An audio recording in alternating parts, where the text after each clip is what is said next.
দেখি যে ট্রলি ব্যাগটা ফ্লিপকার্ট থেকে অর্ডার দেওয়া হয়েছিল সেটা আজকে এসছে।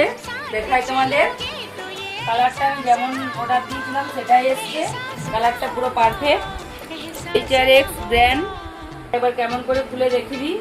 এটা সুই দেওয়া আছে, সুইচটা টিপলেই চলে আসবে। কেটে প্রথম ধাপ পাচ্ছি না, এই যে লাগেছে। এখন লক সিস্টেম হয়েছে, এই যে এদিকে টানলেই খোলা যাবে। আর এটা আবার লাগানোর জন্য লক দিতে হয়। তো এখন আবার দেখছি যে পাসওয়ার্ড দিতে হয়। আমি 169-এ সেট করে রেখেছিলাম, দেখি 169-এ খোলা যাচ্ছে নাকি। হ্যাঁ, এই যে খোলা গেছে। এই যে আর একটা ভিতরে আছে, এটা ভিতরেও রাখা যাবে। কোয়ালিটিটা খুব সুন্দর আছে, এটা শক্ত আছে, এটা আমার খুব ভালো লেগেছে আর অনেকটাই মাল ধরবে। আমার এই ট্রলি ব্যাগটা দামের মধ্যে খুব ভালো লেগেছে। তো এই ট্রলি ব্যাগটা নিতে চাও আমাকে কমেন্ট করো, আমি লিংক দিয়ে দেবো।